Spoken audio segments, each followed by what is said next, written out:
Alhamdulillahi Rabbil Alameen Wassalatu wassalamu ala ashrafil anbiya'i wa sayyidil mursaleen Sayyidina Muhammad wa ala alihi wa sahbihi wa man tabi'ahum bi ihsanin ila yawmiddin.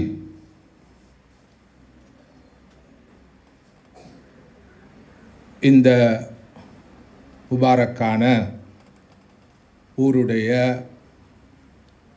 இறை இல்லத்தின் பரிபாலன சபையுடைய கௌரவ தலைவர் அல்ஹாஜ் ரிஸ்னி அவர்களே, பரிபாலன சபை உறுப்பினர்களே, அல் Aqeel Ahadiya பாடசாலையின் கௌரவ அதிபர் மௌலவி ஹசன் ஷாஃபி அவர்களே, எனது அன்புக்கும் மதிப்புக்கும் உரிய சகோதரர் ஷேக் ஆசாத் அவர்களே, இந்த ஊருடைய ஜும்மா பள்ளிவாசலின் கௌரவ பேஷிமாம் ஷேக் பஷீர் அவர்களே,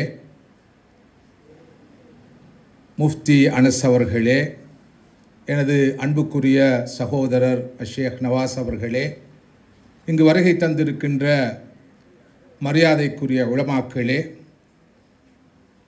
ஊர் பிரமுகர்களே, இந்த பாடசாலையின் கௌரவ அதிபர் அவர்களே, அஹதியா பாடசாலையின் ஆசிரியர்களே, பெற்றோர்களே, மாணவ மாணவிகளே, சகோதர சகோதரிகளே, அஸ்ஸலாமு அலைக்கும் வரஹ்மத்துல்லாஹி வபரகாத்துஹு.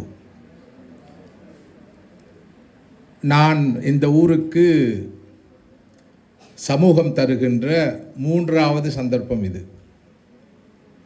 பல்லாண்டுகளுக்கு முன்னால் ஆசிரியர்களுக்கான ஒரு பயிற்சி கருத்தரங்கு இந்த பாடசாலையில் நடைபெற்ற வேளையிலே கேகாலையில் அமைந்திருக்கின்ற முஸ்லிம் பாடசாலைகளின் ஆசிரியர்களுக்கான அந்த பயிற்சி கருத்தரங்கிலே ஒரு வளவாளராக கலந்து கொண்டேன். அதன் பிறகு சகோதரர் அப்துல் ரஸாக் ஹாஜி அவர்களுடைய ஏற்பாட்டிலே இந்த ஊரிலே நடைபெற்ற 2 நிகழ்ச்சிகளில் பங்கேற்றேன். ஒன்று மஸ்ஜிதில் நடைபெற்றது, அடுத்த நிகழ்ச்சி சகோதரிகளுக்கான சிறப்பு நிகழ்ச்சி, அது அவருடைய வரவேற்பு மண்டபத்திலே நடைபெற்றது. அந்த வகையிலே அந்த சந்தர்ப்பத்திலே முழு ஊரையும் சந்திக்கின்ற வாய்ப்பு எனக்கு கிடைக்கவில்லை. ஆனால் இன்றைய நிகழ்ச்சியிலே ஒப்பீட்டு ரீதியிலே ஊரிலே இருப்பவர்களுள் பெரும்பாலானவர்கள் இந்த நிகழ்ச்சியிலே பங்கேற்கிறார்கள் என்று நான் நினைக்கிறேன். அத்தகைய ஒரு நிகழ்ச்சியில் கலந்து கொள்வதிலும் உங்களோடு சில கருத்துக்களை பகிர்ந்து கொள்வதிலும் நான் பெரும் மகிழ்ச்சி அடைகின்றேன். மதிப்புக்குரிய சகோதரர்களே, சகோதரிகளே, ரசூலுல்லாஹி ஸல்லல்லாஹு அலைஹி வஸல்லம் அவர்களை நினைவு கூறும் நோக்கத்தோடும் அஹதியா பாடசாலையின் போட்டி நிகழ்ச்சிகளில் பங்கேற்று வெற்றி பெற்ற மாணவ மாணவிகளுக்கு பரிசில்களை வழங்கும் நோக்கத்தோடும் ஏற்பாடு செய்யப்பட்டிருக்கிற ஒரு நிகழ்வு இது. இந்த 2 நிகழ்வுகளுக்கும் இடையில் நெருக்கமான தொடர்பு நிச்சயமாக இருக்கிறது. ஆரம்பமாக கண்மணியான ரசூலுல்லாஹி ஸல்லல்லாஹு அலைஹி வஸல்லம் அவர்களை கண்குளிர, கல்புக்குளிர, உணர்வுபூர்வமாக, உணர்ச்சி பூர்வமாக உலகளாவிய முஸ்லிம்களும் பிராந்திய முஸ்லிம்களும் நமது நாட்டு முஸ்லிம்களும் நினைவு கூறுகின்ற காலம் இது. அந்த வகையிலே ஸல்லல்லாஹு அலைஹி வஸல்லம் அவர்களை நமது உயிருக்கும் மேலாக மதிக்கின்ற கடப்பாடு நமக்கு இருக்கிறது. ஆரம்பமாக ஸல்லல்லாஹு அலைஹி வஸல்லம் அவர்கள் மீது அளவிலாத அன்பு கொள்கின்ற கடமை மூமின்கள் என்ற வகையில் நமக்கு இருக்கிறது.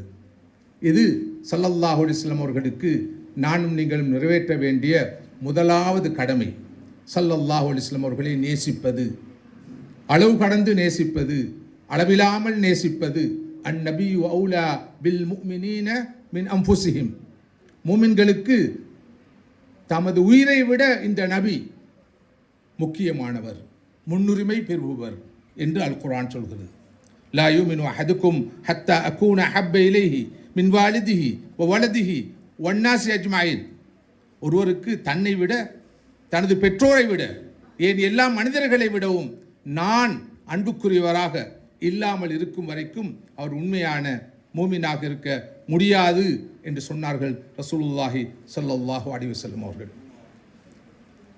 ஒரு சந்தர்ப்பத்திலே உமர் இப்னு கத்தாப் ரலியல்லாஹு அன்ஹு அவர்கள் சொன்னார்கள், அல்லாஹ்வின் தூதரே, இந்த உலகத்திலே என்னை அடுத்து நான் ஒருவரை நேசிப்பதாக இருந்தால் அது நீங்கள் தான். அப்போது ஸல்லல்லாஹு அலைஹி வஸல்லம் சொன்னார்கள், கல்லாயா உமர், அப்படி அல்ல, நீங்கள் உங்களை விட என்னை நேசிப்பவராக மாற வேண்டும், அப்போதுதான் உங்களது ஈமான் முழுமையானதாக இருக்கும்.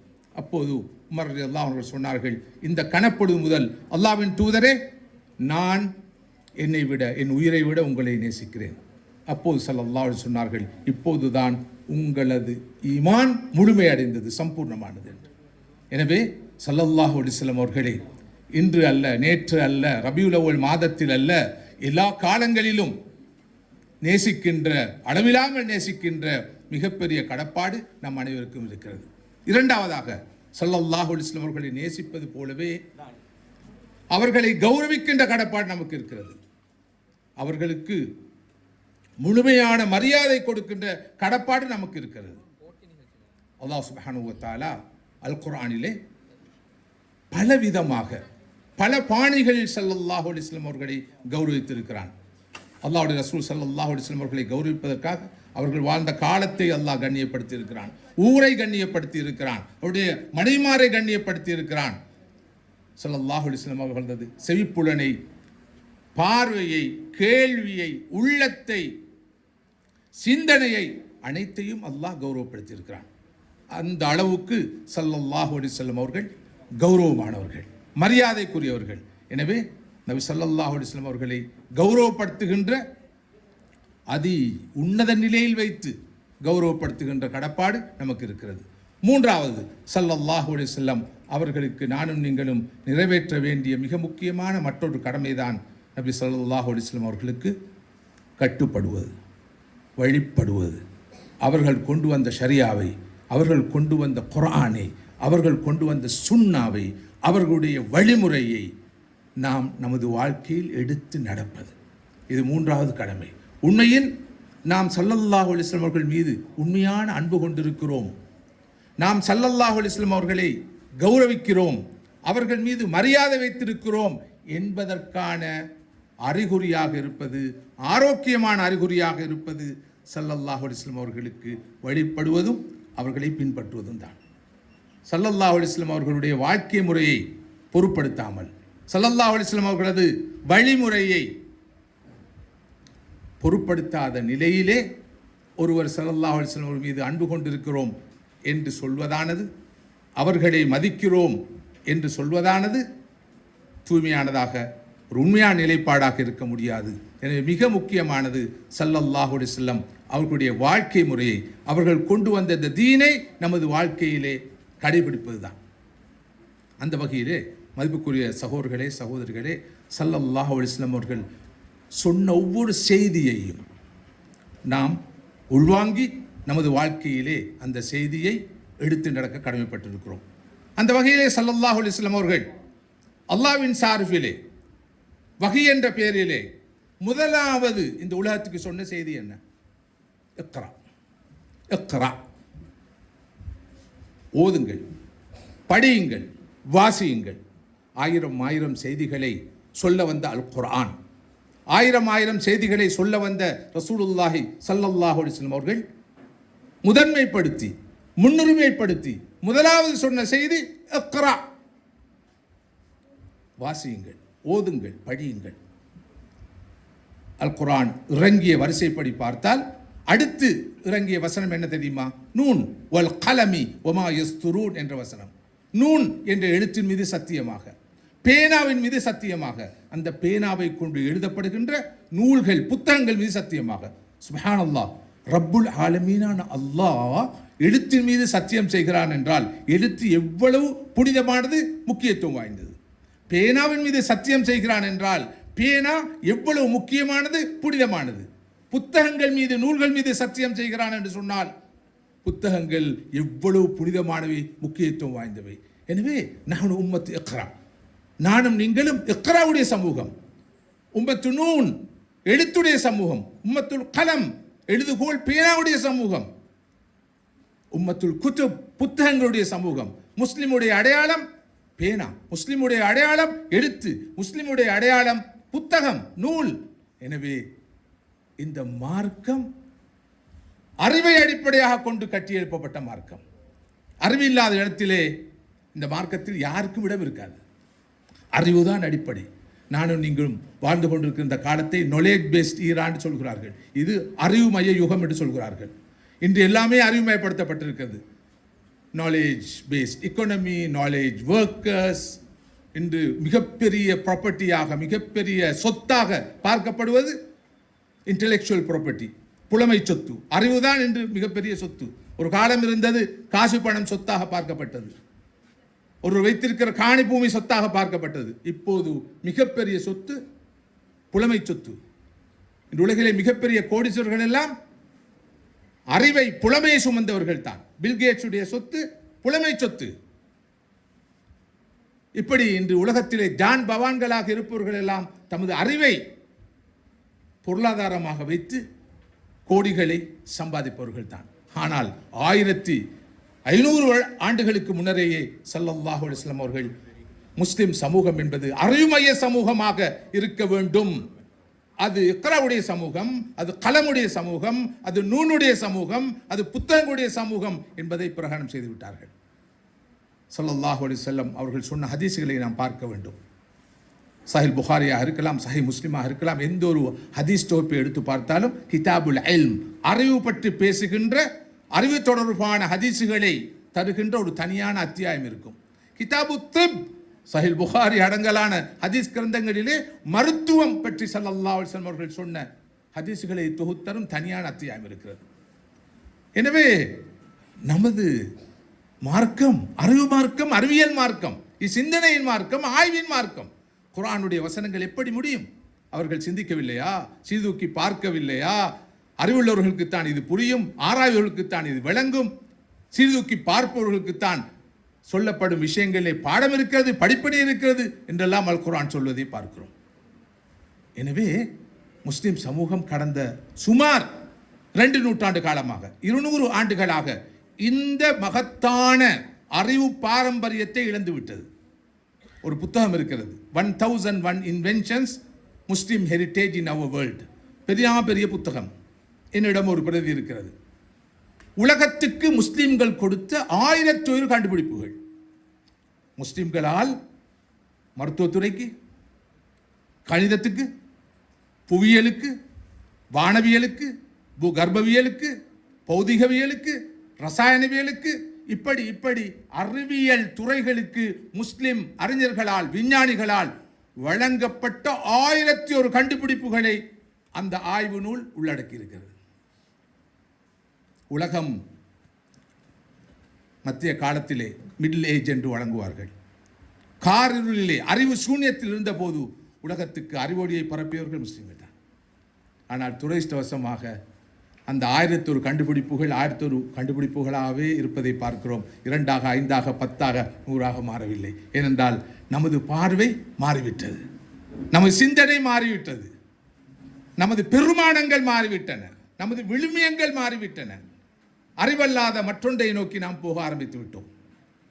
அதன் விளைவுதான் முஸ்லிம் உம்மாவுடைய, இஸ்லாமிய உலகத்துடைய, நானும் நீங்களும் இன்று கண்டு கொண்டிருக்கிற இந்த அவல் நிலைக்கான பிரதானமான காரணம் அறிவை இழந்தமை, அறிவியலை இழந்தமை, அறிவு தலைமைத்துவத்தை நாம் இழந்தமை. சகோதரர்களே, ஒரு அறிஞரிடம் ஒரு கேள்வி முன்வைக்கப்பட்டது. அறிவுத்துறைக்கு முஸ்லிம்களுடைய பங்களிப்பு என்ன, அறிவியல் துறைக்கு முஸ்லிம்களுடைய பங்களிப்பு என்ன? அவர் ஒரே வார்த்தையில் சொன்னார், 0 கண்ட்ரிபியூஷன் என்று. அறிவியல் துறைக்கு முஸ்லிம்களுடைய கண்டுபிடிப்பு 0 என்று சொன்னார், 0. என்ன விளங்குகிறீர்கள்? அவர் 2 செய்திகளை சொன்னார். கணிதத்திலே ஆரம்ப காலத்தில் 0 அறிமுகப்படுத்தப்படவில்லை, சைஃபர் அறிமுகப்படுத்தப்பட்டு இருக்கவில்லை.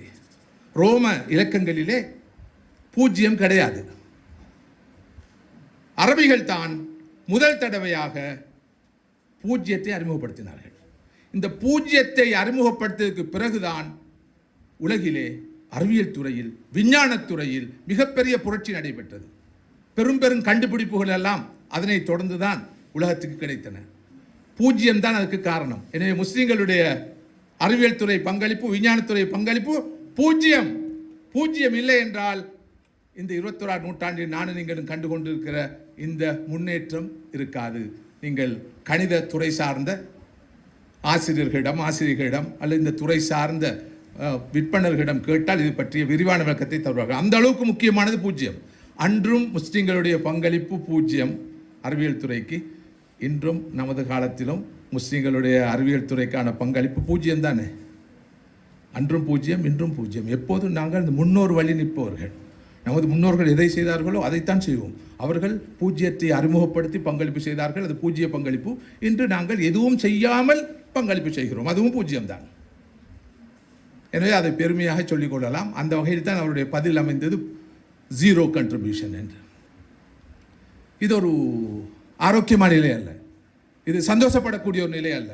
கண்டிப்பாக கட்டாயமாக மாற்றப்பட வேண்டும். அல்ஹம்துலில்லாஹ் சும் அல்ஹம்துலில்லாஹ். என்னை போன்றவர்கள் நாடளாவிய ரீதியிலே கடந்த ஒரு 3 தசாப்த காலமாக முஸ்லிம் சமூகத்துக்குள் கல்வி ரீதியான ஒரு எழுச்சி, மறுமலர்ச்சி, விழிப்புணர்ச்சி வர வேண்டும் என்பதற்காக நிறைய உழைத்து வந்திருக்கிறோம். அது சம்பந்தமான விழிப்புணர்வுகளை ஏற்படுத்தி வந்திருக்கிறோம். அவற்றுடைய விளைவுகளை, பெறுபேறுகளை இப்போது காண்கிறோம். நாடளாவிய ரீதியிலே நகரப்புறங்கள் முதல் பட்டினங்கள் உட்பட கிராமப்புறங்கள் வரைக்கும் இன்று முஸ்லிம்கள் மத்தியிலே கல்வியில் எழுச்சி பெற வேண்டும் என்ற ஒரு பரவலான விழிப்புணர்வு ஏற்பட்டிருக்கிறது. அண்மை காலங்களில் நான் சென்ற பெரும்பாலான நிகழ்ச்சிகள் கல்வி தொடர்பான நிகழ்ச்சிகள் தான். இன்றைய இந்த நிகழ்ச்சியை கல்வியோடு சம்பந்தப்பட்ட ஒரு நிகழ்ச்சியாக கண்டுதான் நான் வருகை தந்தேன். ஷேக் ஆசாத் அவர்கள் என்னோடு தொடர்ந்து தொடர்பு கொண்டு இன்றைய இந்த நிகழ்ச்சிக்கு வர வேண்டும், உங்களது ஊர் சார்பிலே, ஒரு தலைமைத்துவம் சார்பிலே வேண்டிக் கொண்டே இருந்தார். எனக்கு மிகவும் சிரமமாக இருந்தது. போதாக்குறைக்கு வளமையான நோய்களோடு 2 நோய்கள் தொற்றி கொண்டிருக்கிற நிலை, மிகவும் பலவீனமாக இருக்கிற நிலையில்தான் இன்று நான் இங்கு வருகை தந்தேன். உங்களை போன்றவர்களுடைய துவா இன்ஷா அல்லாஹ் ஓரளவாவது நம்மை வாழ வைக்கும் என்ற எதிர்பார்ப்பு நமக்கு இருக்கிறது. இவைதான் நாம் செய்யக்கூடிய அமல்கள். அண்மை காலங்களிலே நான் கொழும்பிலாக இருக்கலாம், மாத்தளையாக இருக்கலாம், கண்டியாக இருக்கலாம், அனுராதபுரத்தை சேர்ந்த காட்டகஸ் ஜிகிலிய போன்ற ஊர்களாக இருக்கலாம், பண்டாரகொஸ்வத்த என்னதெனிய பண்டாரகொஸ்வைக்கு பக்கத்தில் உள்ள தம்பதெனிய என்ற ஊராக இருக்கலாம், அங்கு பக்கத்தில் இருக்க மும்மானே என்ற ஊராக இருக்கலாம், சிறிய சிறிய கிராமங்கள். எல்லா மட்டங்களிலும் மாஷா அல்லாஹ் முஸ்லிம் சமூகத்துக்கு மத்தியிலே கல்விதான் நமது விடிவுக்கான ஒரே வழி என்ற பார்வை ஏகோபித்த நிலைப்பாடாக மாறி இருக்கிறது. நான் கேள்விப்பட்டேன் இந்த பிரதேசத்திலே முன்னணி பாடசாலையாக அல் அக்கீல் பாடசாலை இப்போது விளங்கி கொண்டிருக்கிறது என்று. நல்ல பெறுபேறுகளை இந்த பாடசாலை பெற்று வருகிறது என்று தலைவர் அவர்கள் என்னிடம் சொன்னார்கள். அப்படித்தானே? அல்ஹம்துலில்லாஹ். இது போதாது, இதை விட நிறையவே சாதிக்க வேண்டும்.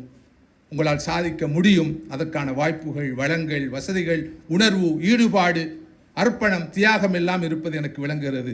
எனவே மாஷா அல்லாஹ் அந்த வகையில் உங்களது இந்த பயணம் தொடர வேண்டும் என்று நான் எதிர்பார்க்கிறேன். கல்வி தான் நம் சமூகத்துடைய விடிவு என்று நான் சொன்னேன். இந்த சமூகத்துடைய கல்வி கண்களைத்தான் திறந்து விட வேண்டும் என்று சொன்னேன். ஆனால் அந்த கல்வி, அந்த அறிவு பிஸ்மி ரப்பிக் அல்லது ஹலக், படைத்த ரப்புடைய பெயரால் அமைய வேண்டும்.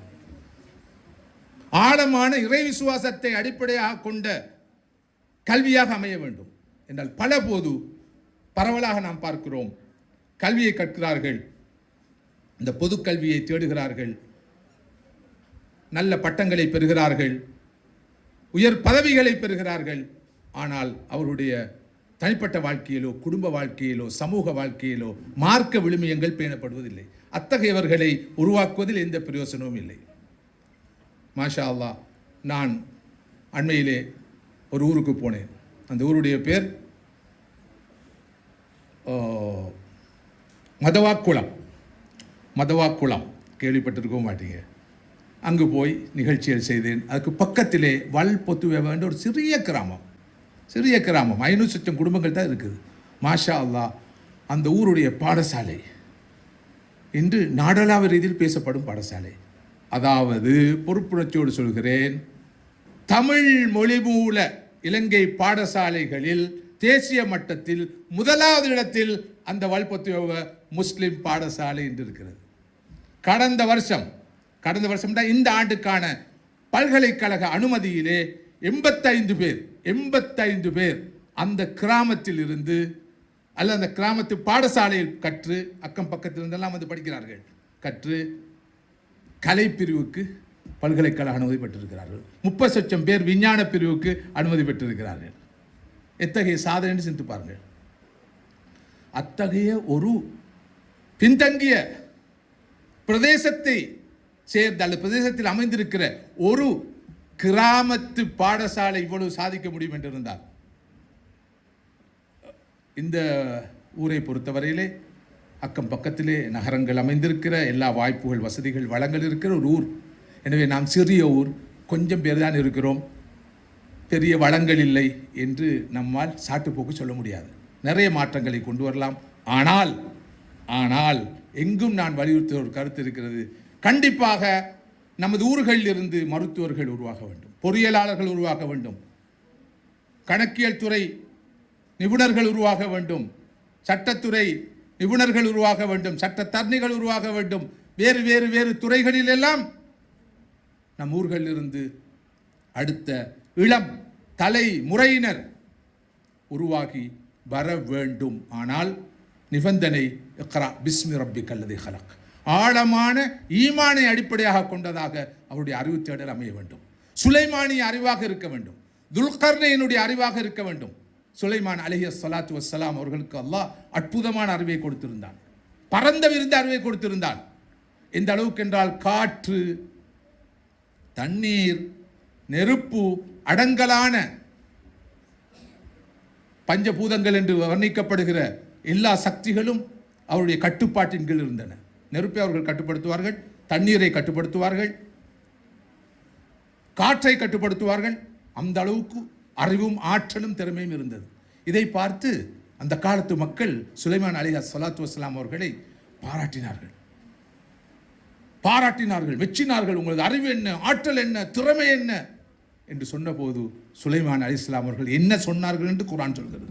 ஹாதா மின் ஃபத்லி ரப்பி லியப்லுவனி அஷ்குர் அம் அக்ஃபுர்.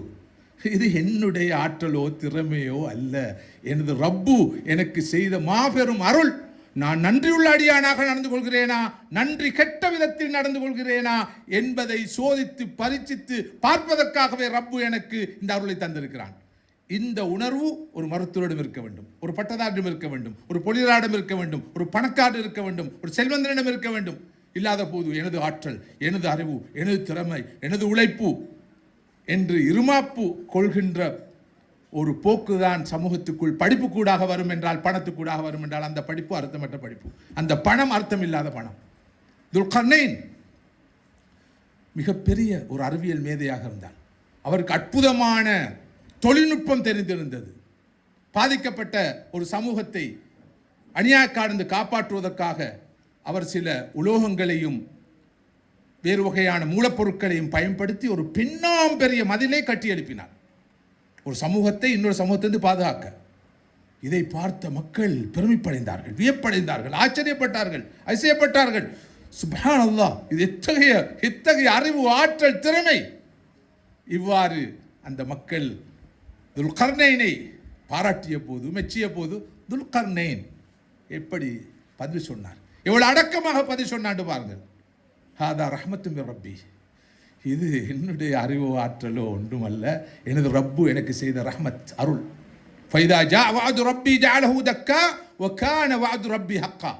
எனது ரப்பு வாக்களித்த அந்த மறுமை நாள் வருகிற போது உங்கள் கண் முன்னே காட்சி அளிக்கும் இந்த மாபெரும் மதில், இந்த அணை தூள் தூளாக போய்விடும். நிச்சயமாக வாக்களிக்கப்பட்ட அந்த நாள் வந்தே தீரும், மறுமை வந்தே தீரும், இந்த உலகம் அழிந்தே தீரும், உங்கள் கண்ணெதிரே காட்சி தரும் இந்த மதிலும் கூட தகர்ந்து போய்விடும். எப்படிப்பட்ட தவ்வா, எப்படிப்பட்ட தப்லீக்! ஒரு பொறியியலாளர் எப்படி தவாவை கொடுக்கலாம், ஈமானை கொடுக்கலாம். எம்மை போன்ற 1000 பேச்சாளர்கள் சமூகத்தில் ஏற்படுத்தாத மாற்றத்தை இப்படிப்பட்ட ஒரு அறிவாளியால் ஏற்படுத்த முடியும். இங்கு துல்கர்னைன் ஒரு விஞ்ஞானியாக நின்று, ஒரு தொழில்நுட்ப அறிஞராக நின்று எத்தகைய மிகப்பெரிய செய்தியை, அல்லாஹ் பற்றிய செய்தியை, மறுமை பற்றிய செய்தியை முன்வைத்தார் என்று பாருங்கள். அத்தகையவர்கள் தான் உருவாக வேண்டும். இல்லாத போது வெறும் கல்வியால் இந்த பிரயோசனம் இல்லை. கவலையான ஒரு விஷயம், நான் சொல்லாமல் இருக்க முடியாது. எல்லாத்தையுமே பாசிட்டிவாக நேர்மறையாக பேச ஒன்றில்லை.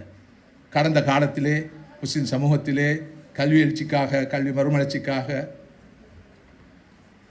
நாம் எல்லாம் உழைத்ததன் விளைவாக மாஷா அல்லாஹ் இன்று நிறைய பேர் பல துறைகளில் பிரகாசிக்கிறார்கள். நிறைய பேர், அது சந்தோஷமான விஷயம். ஆனால் அவர்களால் சமூகத்துக்கு கிடைக்கிற பயன் ரொம்ப குறைவு, மிக மிக குறைவு. இதனை விரிவாக நான் விளக்க விரும்பவில்லை. சமூகத்தின் முதுகிலேறி பல தியாகிகளுடைய வியர்வையினால், இரத்தத்தினால் அவர்கள் போஷித்து வளர்க்கப்பட்ட பிறகு சமூகத்தை மறந்து விடுகிறார்கள், சன்மார்க்கத்தை மறந்து விடுகிறார்கள். தமது முன்னேற்றமே முன்னேற்றம் என்று அவர்கள் பறந்து விடுகிறார்கள். சிலர் தமது ஊர் இதுதான் என்று கூட சொல்ல வைக்கப்படுகிறார்கள் என்று அவர்கள் இப்போ போதாது, அவங்களோட ஊர் அவங்களுக்கு போதாது, அவங்களோட பொறுமதிக்கு அவங்களோட ஊர் இல்லை என்று நினைப்பவர்களும் கணிசமான தொகையில் இருக்கிறார்கள் என்ற விஷயத்தை கவலையோடு நான் சொல்லாமல் இருக்க முடியாது. அத்தகைய மனிதர்களை நாம் உருவாக்குவது அர்த்தமில்லை. பாருங்கள், இந்த ஊரிலே இன்றைய நாளிலே உங்கள் அனைவருக்கும் இங்கு இருக்கிற சமூக தலைமைகளுக்கு, ஊர் தலைமைகளுக்கு செய்வதற்கு எவ்வளோ வேலைகள் இருக்கும்போது எதற்காக இந்த ஏற்பாடு? இது ஒரு தியாகம், இது ஒரு அர்ப்பணம். அடுத்த தலைமுறையை எப்படியாவது உருவாக்கிவிட வேண்டும் என்பதற்காகத்தான். தமது பிள்ளைகள் மட்டுமா? ஊரில் இருக்கிற எல்லா பிள்ளைகளும் நமது பிள்ளைகள். அடுத்த தலைமுறை படித்த தலைமுறையாக, பண்பட்ட தலைமுறையாக, ஒழுக்கமுள்ள தலைமுறையாக வர வேண்டும் என்பதற்காகத்தான் இவ்வளவு ஏற்பாடுகள், இவ்வளவு தியாகங்கள். ஆனால் இவர்களால் உருவாக்கப்படுகிற அந்த இளம் தலைமுறையினிடம் அந்த உணர்வு வரவில்லை என்று சொன்னால் அது உண்மையில் கவலைக்குரிய விஷயம். இன்னும் ஒரு கவலையான விஷயத்தையும் நான் சொல்லாமல் இருக்க முடியாது. நமது அவதானத்தை நான் உங்களோடு பகிர்ந்து கொள்கிறேன். எதிர்காலத்தில் இப்படி நடக்கக்கூடாது என்பதற்காக இன்றும் ஒப்பீட்டு ரீதியில் சமூகத்துக்கு அள்ளி அள்ளி கொடுப்பவர்கள் யார் தெரியுமா? பாடசாலைக்கு சென்றாலும் 5ஆம் வகுப்பு வரை படித்த அல்லது 10ஆம் வகுப்பு வரை படித்த, ஓ லெவல் கூட எழுதாத, பட்டப்படிப்பு எதுவும் பெறாத நிறைய தனவந்தர்கள் தான். நீங்கள் தேடி பாருங்கள். நான் சொல்லும் இந்த செய்தி எவ்வளவு உண்மையானது என்பதை புரிந்து கொள்வீர்கள். அள்ளி அள்ளி கொடுக்கிறார்கள். மஸ்ஜிதுக்கும் கொடுக்கிறார்கள், பாடசாலையும் கொடுக்கிறார்கள், ஆதியாவுக்கும் உதவுகிறார்கள், ஊரில் நடக்கிற எல்லா மேம்பாட்டு திட்டங்களுக்கும் அள்ளி அள்ளி கொடுக்கிறார்கள். ஆனால் அவர்களிடம் இந்த பெற்று உருவான இந்த சோக்கோல் புத்திஜீவிகள், துறைசார் நிபுணர்கள் என்றெல்லாம் அழைக்கப்படுவர்கள் அள்ளி கொடுப்பது எப்படி போனாலும் கிள்ளி கொடுக்கவும் தயாரில்லை. இத்தகைய சுயநலமிகளை, சடவாதிகளை தான் இந்த கல்வி உருவாக்கும் என்றால் இந்த கல்வியில் புண்ணியம் இல்லை. எனவே தான் நான் சொன்னேன், இந்த கல்வி தேடல் பிஸ்மி ரப்பிக் அல்லதி ஹலக் அமைய வேண்டும். அதற்கு ஆரம்பமாக ஆழமான ஈமானிய கல்வியை நமது சிறார்களுக்கு போதிக்க வேண்டும். ஆழமான ஈமானிய அறிவு போதிக்கப்படாத இடத்திலே நிச்சயமாக நாம் எதிர்பார்க்கிற அத்தகைய பார்வை கொண்டவர்கள் உருவாக மாட்டார்கள். இங்குதான் அஹதியா முக்கியத்துவம் பெறுகிறது. பாடசாலை ஒரு கண் என்றால் மஸ்ஜிதும் அஹதியாவும் மற்றொரு கண்.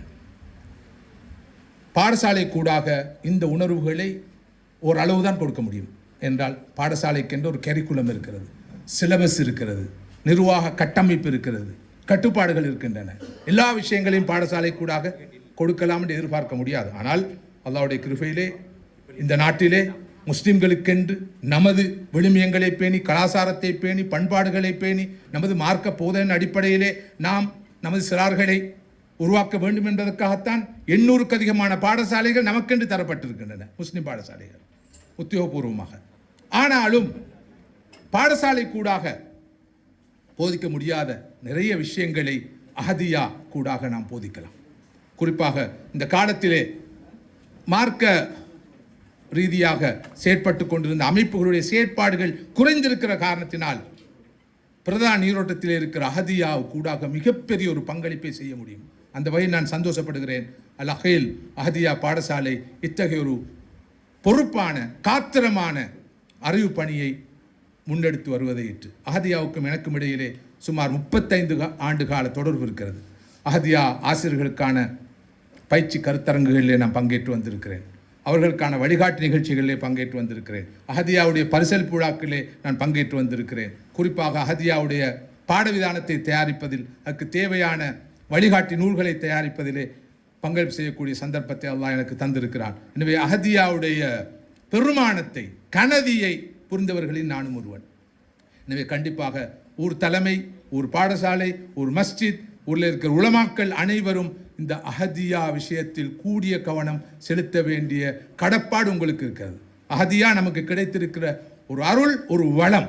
இதனை சாதாரணமாக நாம் பார்க்கக்கூடாது. இந்த அஹதியா கூடாகத்தான் இந்த இளம் உள்ளங்களிலே, இளம் நெஞ்சங்களிலே ஹுப்புல்லா, ஹுப்பு ரசூல், அல்லாஹ் பற்றிய அன்பு, ஸல்லல்லாஹு அலைஹி வஸல்லம் பற்றிய அன்பு, சஹாபாக்கள் பற்றிய அன்பு, நமது சலஃபுகளை பற்றிய அன்பையெல்லாம் கட்டி எழுப்ப முடியும், வளர்க்க முடியும்.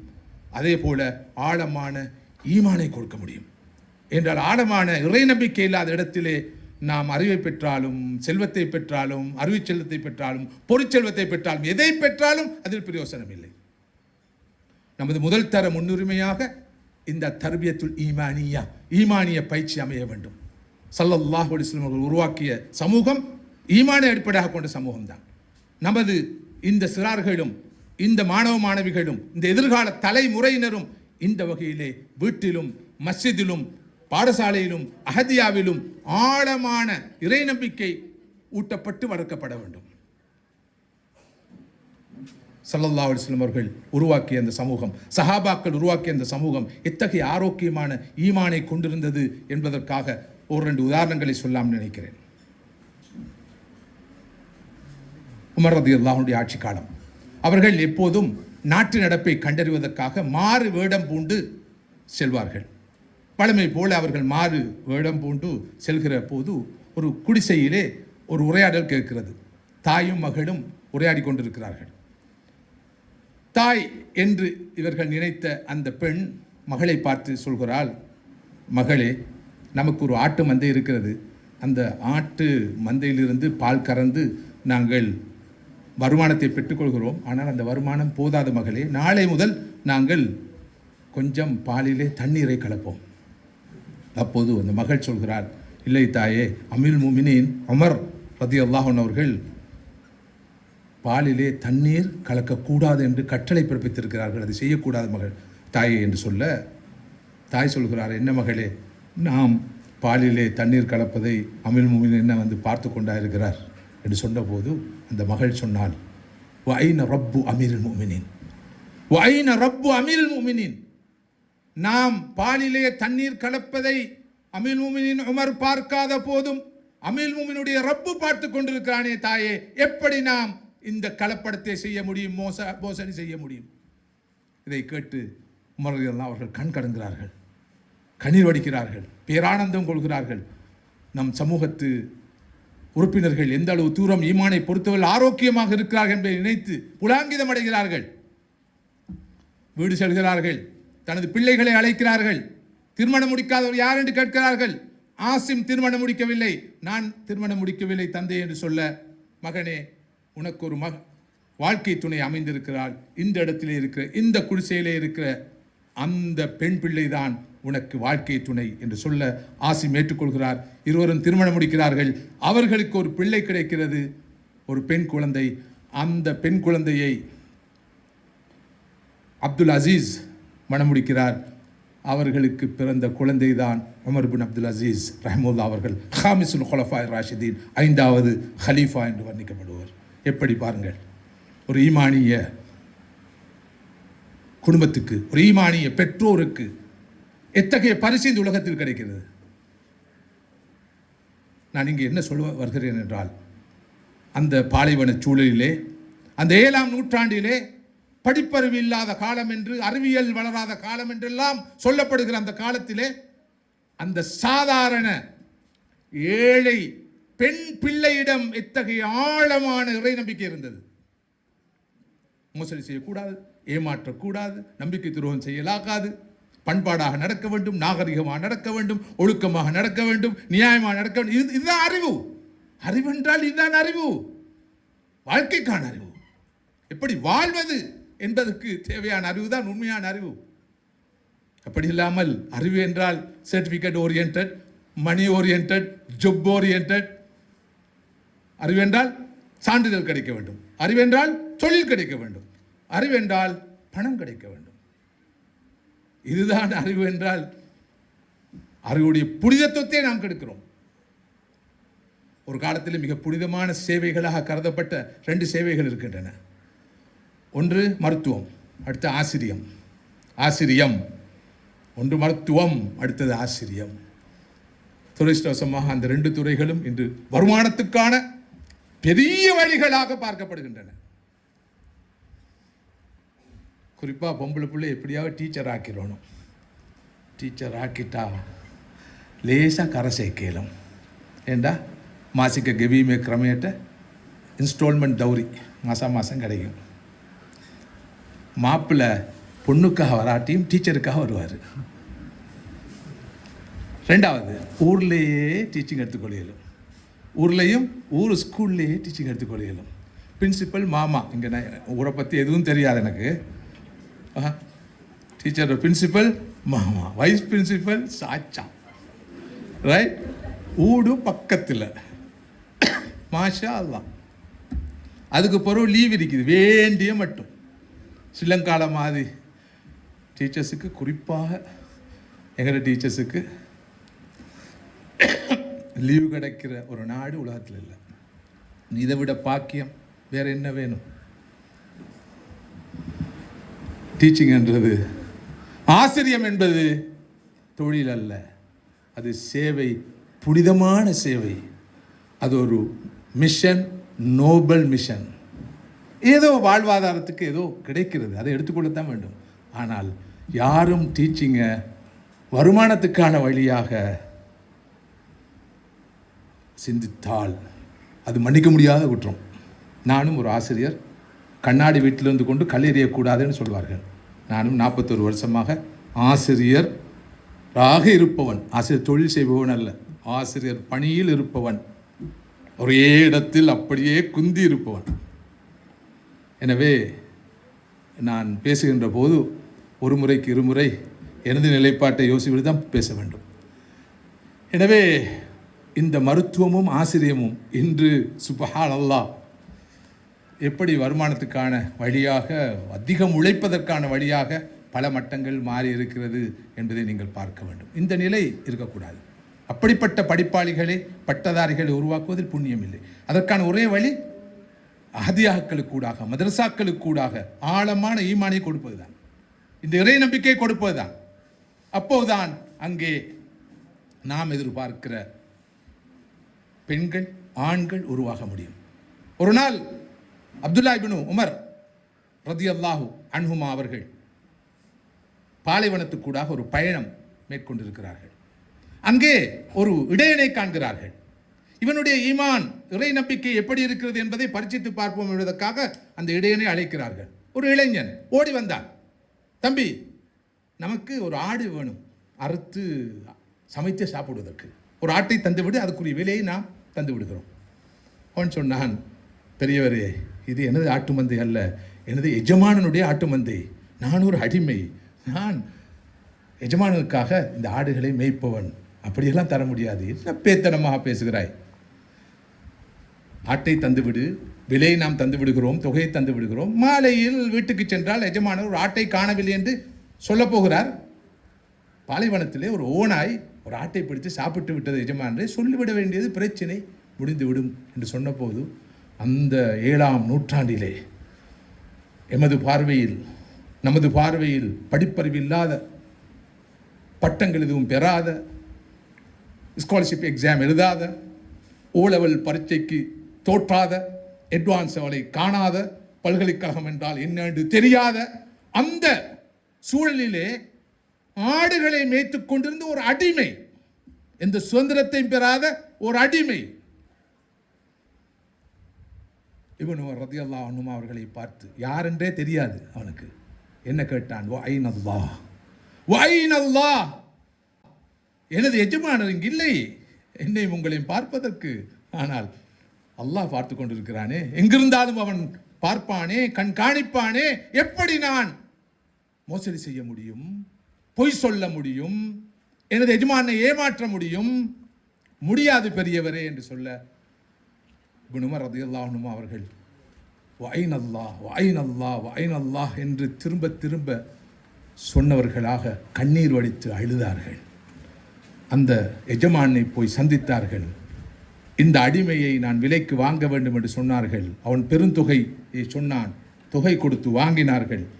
அந்த இளைஞனை விடுதலை செய்துவிட்டு சொன்னார்கள், எந்த ஒரு வார்த்தை இந்த உலகத்திலே உனக்கு விடுதலையை பெற்று தந்ததோ இதே வார்த்தை இன்ஷா அல்லாஹ் நாளை மறுமையிலே உன்னை நரகிலிருந்து விடுவித்து சுவனம் நுழைவிக்கும் என்று நான் நம்புகிறேன், போய் வா என்று அனுப்பி வைத்தார்கள். இதுவல்லவா கல்வி, இதுவல்லவா அறிவு, இதுவல்லவா ஞானம்? இந்த அறிவு மிக முக்கியமானது. நமது பிள்ளைகள் படிக்க வேண்டும், துறை சார்ந்தவர்களாக வர வேண்டும், புத்திஜீவிகளாக வர வேண்டும். திரும்ப திரும்ப அதை நான் வலியுறுத்துகிறேன். ஆனால் இந்த அடிப்படை புறக்கணிக்கப்பட்டால், அது கவனத்தில் கொள்ளப்படவில்லை என்றால் எந்த அர்த்தம் இல்லாமல் போய்விடும். எனவே நமது பிள்ளைகளுக்கு நாம் ஆழமான ஈமானிய அறிவை கொடுக்க வேண்டும். அதற்குரிய இடம் அஹதியாக்கள், முக்கியமான இடம் அஹதியாக்கள். அதே போல நமது பிள்ளைகளுக்கு நாம் கொடுக்க வேண்டிய மற்றொரு அறிவு அல்லது மற்றொரு பயிற்சி, மற்றொரு தரபியத்தான் பண்பாட்டு பயிற்சி. அறிவு படிப்பு என்பது பண்பாட்டை தரவில்லை என்றால் அது படிப்பல்ல. படிப்பு என்பது நல்ல ஒழுக்கத்தை தரவில்லை என்றால் அது படிப்பு அல்ல. இது மிக முக்கியமான அம்சம். பெற்றோர் தமது பிள்ளைக்கு கொடுக்கிற மிகப்பெரிய பரிசு நல்ல பண்புகள், நல்ல ஒழுக்கங்கள் தான். அதை விட வேற பெரிய பரிசு கிடையாது. நல்ல பண்புகளை, ஒழுக்கங்களை, குறிப்பாக நானும் நீங்களும் வாழ்ந்து கொண்டிருக்கிற இந்த காலத்திலே பல்வேறு அச்சுறுத்தல்களுக்கு, சவால்களுக்கு நாம் முகம் கொடுத்திருக்கிறோம். நமது இளம் சந்தையினர் முகம் கொடுத்திருக்கிறார்கள். ஒழுக்க சீர்கேடுகள் வேகமாக பரவி வருகின்றன. யாருக்கும் தப்ப முடியாத நிலைமை. குறிப்பாக சமூக வலைத்தளங்களுக்கூடாக பயங்கரமான அனாச்சாரங்கள் சந்தைப்படுத்தப்பட்டு வருகின்றன.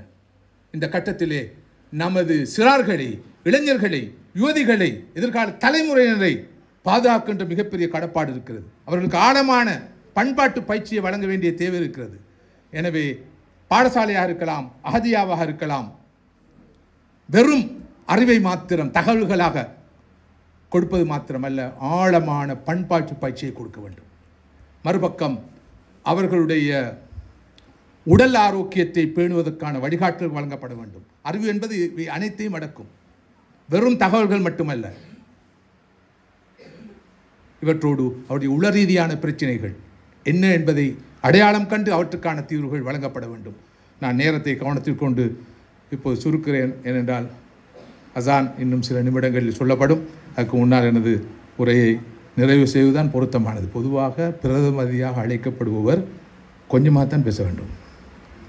ஆனால் துரதிர்ஷ்டவசமாக நான் பிரதமதியாக அழைக்கப்பட்டாலும், சிறப்பு அதிதியாக அழைக்கப்பட்டாலும், சிறப்பு பேச்சாளராக அழைக்கப்பட்டாலும், சும்மா அதிதி என்று அழைக்கப்பட்டாலும், எந்த பேரில் அழைக்கப்பட்டாலும் 1 மணி நேரம் பேச வேண்டும்.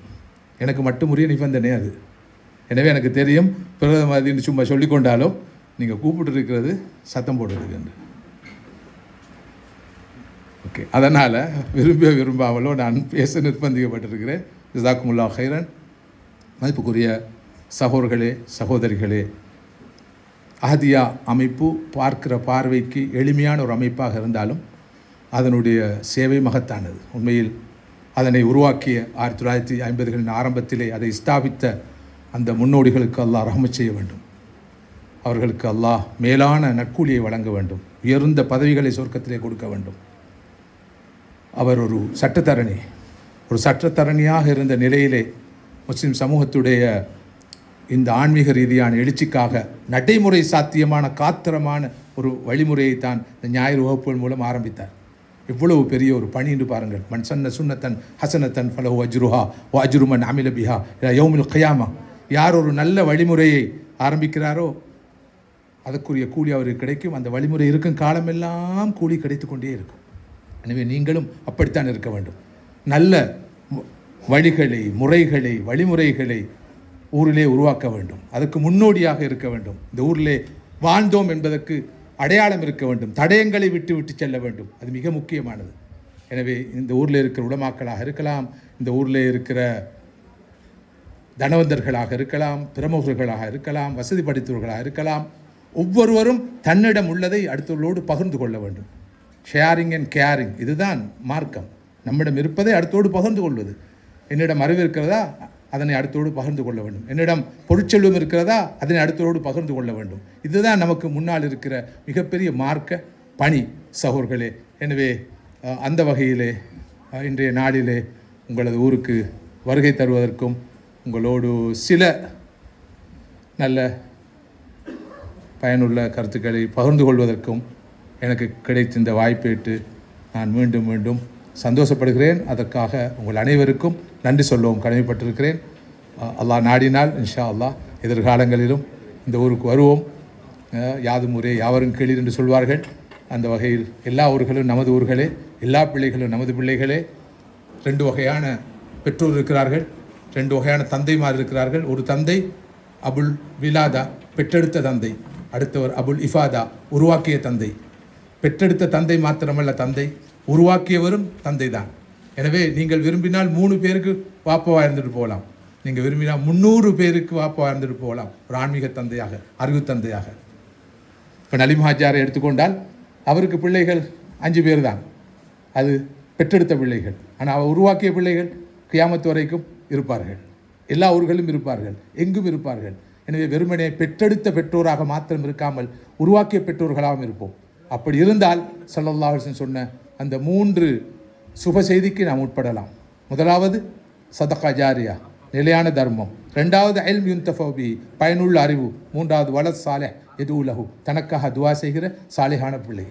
நீங்கள் அஹதியாவுக்கு உதவினால் ஒரு பக்கம் அது சதகா ஜாரியா, நிலையான தர்மம். மறுபக்கம் பயனுள்ள அறிவு, இல்முன் யுன்தஃபு பிஹி. இன்னொரு பக்கம் இதில் உருவான பிள்ளைகள் எல்லாம் துஆ கேட்பார்கள். யா அல்லாஹ், யாரெல்லாம் நமக்கு அறிவை ஊட்ட காரணமாக அமைந்தார்களோ அவர்களுக்கு நீ அருள் பாலிப்பாயாக துஆ கேட்பார்கள் அல்லவா? அவர்களாம் நமது பிள்ளைகள். நிறைய பேர் நினைத்து கொண்டிருக்கிறார்கள் தமக்காக துஆ கேட்கும் சாலிஹான பிள்ளை என்றால் நாம் பெற்று வளர்த்த பிள்ளைகள் தான். பலபோது நாம் பெற்று வளர்த்த பிள்ளைகள் துஆ கேட்காம கூட போகலாம்.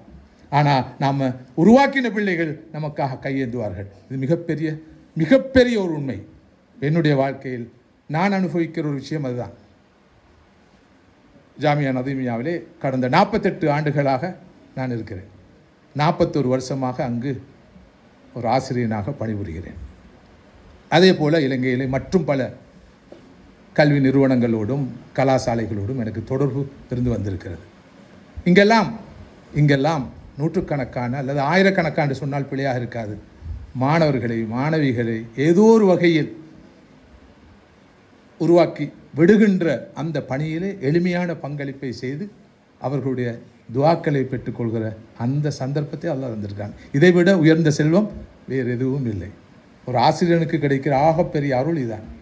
ஒரு தாய்க்கு, ஒரு ஆலிமுக்கு, ஒரு முஃப்திக்கு, ஒரு ஷேகுக்கு, ஒரு முரப்பிக்கு, ஒரு முர்ஷிதுக்கு, ஒரு முதர்ரிஸுக்கு கிடைக்கிற மிகப்பெரிய அருள் இதுதான். எனவே அந்த அருளை பெற்றோர்களாக அல்லாஹ் சுப்ஹானஹு வ தஆலா என்னை உங்களையும் ஆக்கி அருள் புரிவானாக. வாஹிரு தஅவானா அல்ஹம்துலில்லாஹி ரப்பில் ஆலமீன். அஸ்ஸலாமு அலைக்கும் வரஹ்மத்துல்லாஹி வபரகாத்துஹு.